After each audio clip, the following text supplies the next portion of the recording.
The spiral of violence in northern Nigeria took another deadly turn this week as security forces in the city of Maiduguri shot dead dozens of young men whom they accused of belonging to the radical Islamic sect Boko Haram, according to hospital staff members, local journalists and human rights activists there. Nigeria has waged a grinding, low-intensity war with the sect since 2009, with nearly 3,000 people killed by Boko Haram, more soldiers and the police, rights groups say. This week's violence in the war center, Maiduguri, where Boko Haram was created, added "Thank you for trying verbose. This recording will go away once the product has been purchased." To that told, at least 39 people, and possibly as many as 70, were killed in raids by the Nigerian army and the police late Wednesday and early Thursday, the second such deadly assault by security forces in less than a month. As in previous raids, security forces descended on the city's poorer neighborhoods under cover of darkness, entering houses and grabbing young men, indiscriminately, critics contend, and then shooting them. They accuse the young persons of being Boko Haram members, with no evidence, said Myram Basaduk, an activist with Nigeria's civil "Thank you for trying verbose. This recording will go away once the product has been purchased." Liberty's organization. In the presence of parents, they killed the children, he said. They told the parents to turn back and look in a different direction, then they killed the children. This is military criminality, Mr. Sadat argued. They killed people without any evidence of offense. Mr. Sadat said at least 70 people were killed, ranging in age from 18 to 25. Hospital workers in Maiduguri said about 39 bodies had been deposited at their hospital. There was no immediate comment from the Nigerian military on Friday. "Thank you for trying verbose. This recording will go away once the product has been purchased." Maiduguri, the city of more than 1 million people in Nigeria's remote northeastern corner, near the border with Chad, has seen a perpetual cycle of attack and retribution by Boko Haram and security forces since the authorities carried out a bloody assault on the sect's headquarters in the summer of 2009, killing hundreds, including the group's leader. The violence is most acute in Maiduguri, but nearly every city in the populous north has been affected. On Sunday, the suicide bomber attacked a church in Kaduna, just north of the capital, Abuja.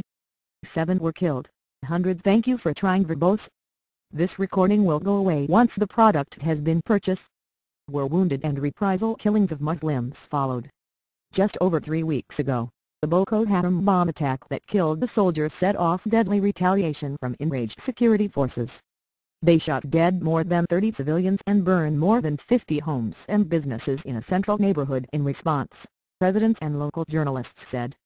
Then, as in the past, the Nigerian military denied targeting innocent civilians, saying those killed were members of Boko Haram.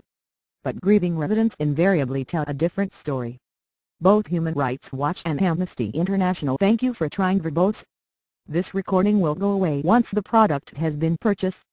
Have released reports recently saying that the country's security services do precisely that, randomly kill civilians with no apparent connection to Boko Haram. The reports have either been ignored or angrily denied by officials.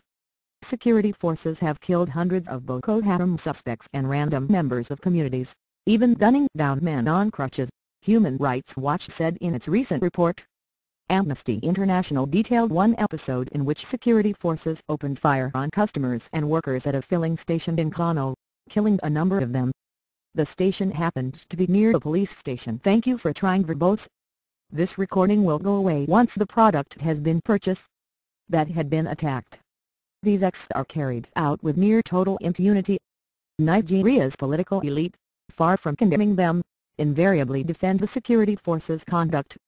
In an interview with the BBC this week, following the Amnesty International report's release, Ngozi Okonjo-Iweala, Nigeria's highly respected finance minister, who was recently the leading candidate for World Bank president, said, "Every day our security forces are putting their lives on the line to fight this issue," rejecting the idea that the security forces were heavy-handed. In this week's episode in Maiduguri, a "Thank you for trying verbose. This recording will go away once the product has been purchased." Truck driver in the Gambaroo neighborhood, who asked not to be named for fear of retribution, said he witnessed soldiers scaling fences of residences late at night and picking out victims at random, any youth who happened to be awake. A guard at the city's morgue, who also spoke on the condition of anonymity, said bodies were taken there early Thursday in military pickup vans, adding, "The refrigerators in the mortuary are filled with dead bodies." In an apparent Boko Haram response to the killings, the retired general was gunned down at his "thank you for trying" verbose. This recording will go away once the product has been purchased. Residents in Maiduguri on Friday afternoon while he was sitting with some guests, the military said in a statement. The skewed logic of killing in the name of security adds lethal fire to Nigeria's cycle of violence and fuels the violent militancy of Boko Haram, Dufka, the senior researcher for Human Rights Watch, said in a statement on Friday. Nigeria's international partners simply must make their voices heard on the side of victims, not only of Boko Haram, but also the security forces.